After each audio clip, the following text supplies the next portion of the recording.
Los mundiales no perdonan, no importa cuánto talento tengas, no importa cuántos nombres lleves en la camiseta, porque cuando empieza el torneo las excusas desaparecen. Y Colombia llega a 2026 frente a una pregunta incómoda: ¿qué tan buena es realmente esta selección? Porque regresar a un mundial no es lo mismo que competir en él, y competir no es lo mismo que trascender. Después del golpe de quedar fuera en 2022, la selección Colombia volvió, pero esta vez el debate es distinto. Ya no existe la ilusión ingenua de 2014, ni tampoco el pesimismo del fracaso reciente. Hay algo diferente, una selección que intenta reconstruirse y un país que todavía no sabe exactamente qué esperar. Por eso la pregunta no es si Colombia jugará bien, la pregunta es mucho más profunda: ¿cómo se verá Colombia en el Mundial 2026? Colombia no es 2014. Para entender esta selección primero hay que entender algo importante. Colombia no es la de 2014 y probablemente nunca volverá a serlo. La generación de José Pekerman tenía una identidad muy clara: James Rodríguez, Cuadrado, mucho talento ofensivo, mucho fútbol asociativo y un equipo construido alrededor de la inspiración. Aquella Colombia jugaba desde el entusiasmo y muchas veces desde el talento individual, pero el fútbol cambia, las generaciones cambian y aferrarse al recuerdo puede convertirse en una trampa, porque después vino otra realidad, Qatar 2022, y el golpe fue durísimo: una selección con nombres pero sin respuestas, con talento pero sin gol y con una sensación incómoda, la de haber perdido el rumbo. Ahí nace el verdadero contexto de esta Colombia, no desde la nostalgia, sino desde la reconstrucción. La era Lorenzo, y en medio de esta reconstrucción apareció Néstor Lorenzo, y aquí vale la pena detenerse, porque Lorenzo no llegó prometiendo revolución, no llegó vendiendo humo, ni prometiendo fútbol imposible. Su idea fue mucho más pragmática: devolver confianza, devolver orden y reconstruir competitividad. Eso puede sonar simple, pero no lo es, porque muchas veces el problema de una selección no es táctico, es emocional, y Colombia venía golpeada con dudas y con una identidad rota. Lorenzo entendió algo importante: antes de jugar bonito, había que volver a competir, y poco a poco la selección empezó a cambiar. Más orden, más disciplina, más estabilidad, no necesariamente una Colombia espectacular, pero sí una Colombia más reconocible, y eso ya era un avance enorme. ¿A qué juega Colombia? Aquí empieza la discusión verdaderamente futbolística, porque mucha gente dice que Colombia juega bien, pero pocas personas explican por qué, y la respuesta está en la estructura. Lorenzo suele alternar entre 4-3-3 y 4-2-3-1, pero el dibujo no es lo más importante, lo importante son los comportamientos. 1. Presión tras pérdida. Cuando Colombia pierde el balón, no siempre retrocede de inmediato. Primero intenta recuperarlo rápido. ¿Por qué? Porque recuperar arriba evita correr hacia atrás y además permite atacar con el rival desordenado. Bandas como arma. El ataque colombiano nace afuera, no en el centro, y eso explica muchas cosas. Los laterales proyectan, los extremos atacan el espacio y el equipo intenta ensanchar al rival. Aquí aparece el ADN ofensivo del equipo: velocidad, profundidad y agresividad por los costados. El sistema por encima del nombre, y aquí quizás aparece la diferencia más grande con otras etapas. Esta Colombia no intenta depender de un solo futbolista, no está diseñada para que un genio resuelva todo. Lorenzo parece creer en algo distinto: el sistema primero y los nombres después. Pero claro, eso nos lleva a una pregunta inevitable: ¿por qué hay un jugador que todavía puede romper cualquier sistema? Luis Díaz. El factor Luis Díaz. Toda selección mundialista necesita algo, un futbolista capaz de romper el guión, y Colombia lo tiene: Luis Díaz. Pero aquí hay un error común: pensar que Lucho es solamente un extremo rápido. Eso sería simplificar demasiado su impacto, porque lo realmente peligroso no es solo lo que hace con el balón, sino lo que provoca alrededor suyo. Cuando Luis Díaz recibe, el lateral duda y el mediocampo rival bascula y muchas veces aparece una ayuda defensiva extra. ¿Qué significa eso? Que Lucho no solo genera regates, genera desorden, y el fútbol moderno vive justamente de eso, desorganizar para atacar. Aquí nace una de las principales armas de Colombia, porque cuando Díaz fija marcas, se abren espacios, y cuando aparecen espacios, la selección gana profundidad. Pero aquí aparece una pregunta incómoda: ¿depende demasiado Colombia de Luis Díaz? Y la respuesta probablemente sea sí. No porque Colombia es un mal equipo sin él, sino porque hoy es el jugador más desequilibrante, el más impredecible y muchas veces el único capaz de cambiar el ritmo de un partido por sí solo. Eso tiene una ventaja, pero también un riesgo, porque en los mundiales los rivales preparan planes específicos y es posible que muchos intenten algo evidente, reducir la influencia de Luis Díaz. Ahí aparece el verdadero desafío, que Colombia no necesite vivir únicamente de él. El debate James. Y entonces llegamos al nombre que probablemente divide más opiniones en Colombia: James Rodríguez, porque hablar de James es hablar de memoria, de nostalgia y también de realidad. Para algunos ya no está para ser titular, para otros sigue siendo el cerebro del equipo, y quizá ambas posturas simplifican demasiado el debate, porque el James de hoy no es el de Brasil 2014, y esperar eso sería injusto. Ya no gana partidos desde la explosión física ni desde la velocidad. Su fútbol cambió, maduró y se volvió más cerebral. Aquí está el punto interesante. Ya James no vive desde el desborde, vive del tiempo, de pausar, de leer y de detectar espacios antes que otros. Eso puede parecer menor, pero no lo es, porque en torneos cortos la toma de decisiones vale oro.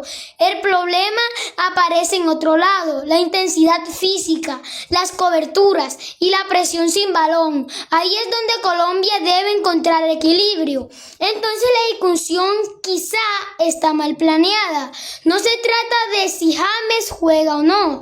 La pregunta correcta es otra: ¿cómo protege Colombia lo que James ya no puede hacer sin perder lo que todavía puede ofrecer? Y esa respuesta puede cambiar el mundial colombiano. El mediocampo, donde se gana o se pierde todo, porque si el ataque emociona y las figuras generan titulares, el mediocampo suele decidir los partidos, y Colombia lo sabe. Aquí aparecen futbolistas menos mediáticos pero fundamentales. Jefferson Lerma: trabajo silencioso, cobertura, recuperación, equilibrio. Ese tipo de jugador que pocas veces aparece en miniaturas, pero muchas veces sostiene al equipo. Y junto a él llegan nombres capaces de mezclar energía y circulación. Ahí está parte de la identidad de Lorenzo, un equipo que intenta competir desde el bloque, no desde la individualidad permanente, porque hay algo que Colombia aprendió del pasado: los mundiales no se ganan solamente con talento, se ganan con control, con estructura y con capacidad para sostener momentos difíciles, y justamente ahí el mediocampo colombiano tendrá muchísimo trabajo. La defensa, el problema que puede definir todo. Hasta ahora hablamos de virtudes, pero los mundiales obligan a hablar también de dudas. ¿Es Colombia realmente sólida atrás? Y aquí aparece uno de los grandes interrogantes. La defensa colombiana no es débil, pero tampoco parece invulnerable, porque una cosa es defender en eliminatorias y otra muy distinta hacerlo en un mundial. Los errores se castigan distinto, más rápido y mucho más caro. Daniel Muñoz representa perfectamente esa dualidad.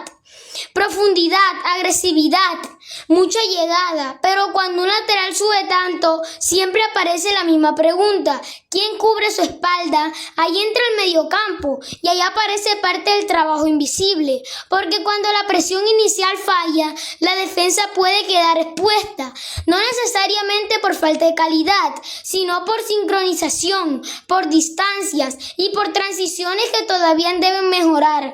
Eso no significa que Colombia defienda mal. Significa algo más importante, que sigue siendo un equipo en construcción. El grupo K, más incómodo de lo que parece. Y después de entender cómo juega Colombia, llega la pregunta inevitable. ¿Contra quién tendrá que demostrarlo? ¿Portugal, Uzbekistán o República Democrática del Congo a primera vista? Muchos dirán algo simple, Colombia debería clasificar, pero los mundiales rara vez son tan sencillos, porque los grupos no se ganan por reputación, se ganan por partidos. Colombia integra el grupo K junto a Portugal, Uzbekistán, Congo. Uzbekistán, el rival trampa. Aquí aparece el primer error posible, subestimar. Uzbekistán debutará en un mundial y eso cambia muchas cosas, porque los debutantes suelen jugar sin peso histórico, sin miedo, y muchas veces eso los vuelve peligrosos. No tienen el talento individual de Colombia, ni la experiencia internacional de Portugal, pero sí algo que suele incomodar: orden, disciplina y un fútbol muy estructurado. Este tipo de equipos no suele dominar, pero sí complicar. Partidos cerrados, pocos espacios, mucho desgaste, y justamente ahí a Colombia les tocará demostrar paciencia.